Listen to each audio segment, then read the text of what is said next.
এখানে আমি 2 কাপ পরিমাণ চাউল নিয়ে নিয়েছি। চাউলটাকে এখন আমি পানিতে ভালোভাবে ধুয়ে নেব।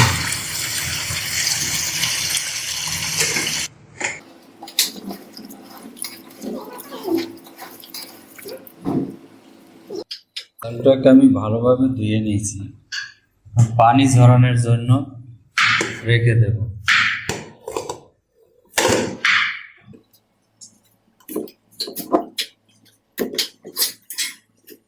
এভাবে আমি বেশ কিছুক্ষণ রেখে দেব যাতে পানিটা একদম শুকিয়ে যায়। চালগুলো আমি একদম দেখেন পানিটা শুকিয়ে নিয়েছি। পানিটা শুকিয়ে নিলে তেলে ভালোভাবে দেওয়া যাবে। আমি একটি পাতিল নিয়েছি, পাতিলে এখন ঘি দিয়ে দেব।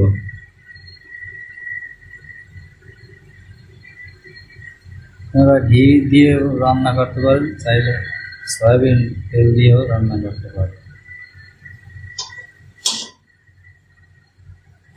আমি ঘি আর সয়াবিন তেল নিয়ে নিয়েছি,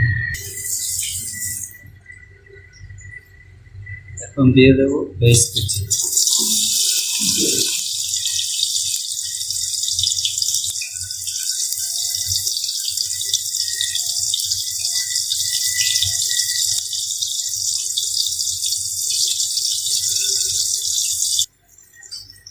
পরিমাণ মতো আমি লবণ দিয়ে দিলাম।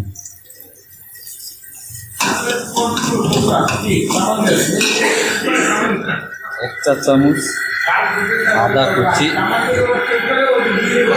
এক চা চামচ রসুন বাটা।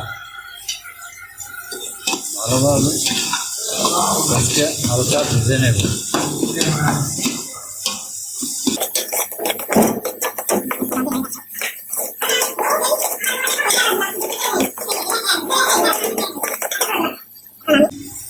চাউলটা দিয়ে দেবো।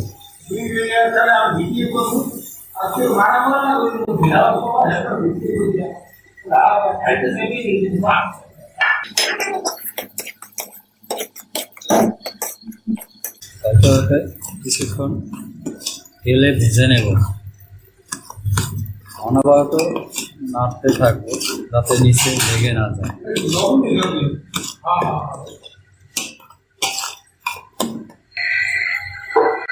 দেখুন আমাদের চালটা ভাজা হয়ে গেছে, বাদামি কালার হয়ে গেছে।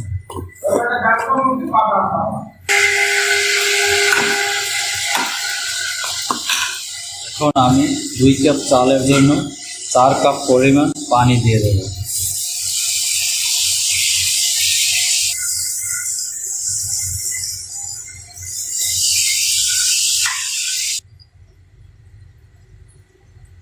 চার কাপ পরিমাণ পানি দিয়ে দিলাম। এখন আমি ঢেকে দেব। 15 মিনিট পরে আমি ঢাকনাটা তুলব। দেখুন চালটা আমাদের ফুটে উঠেছে। এখন আমি হালকাভাবে নেড়ে চেড়ে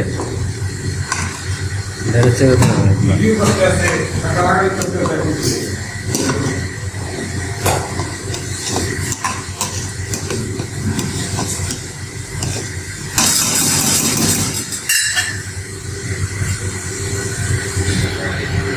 এখন আমি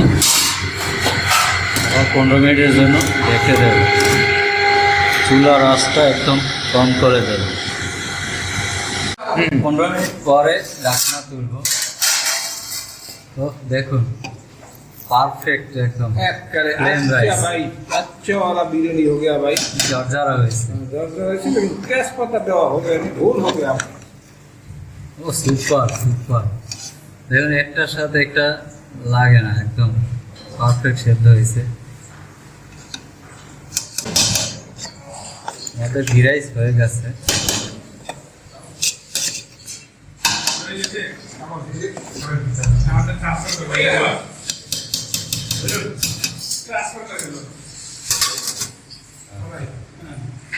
বানানো শেষ, এখন খাবারের জন্য রেডি করব।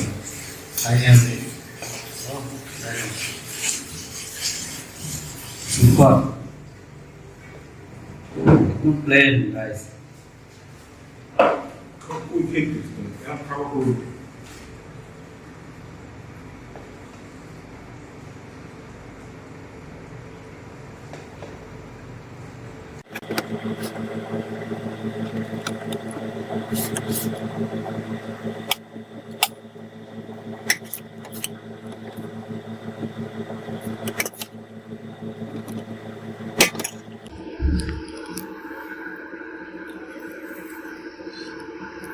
Pulao mutton curry.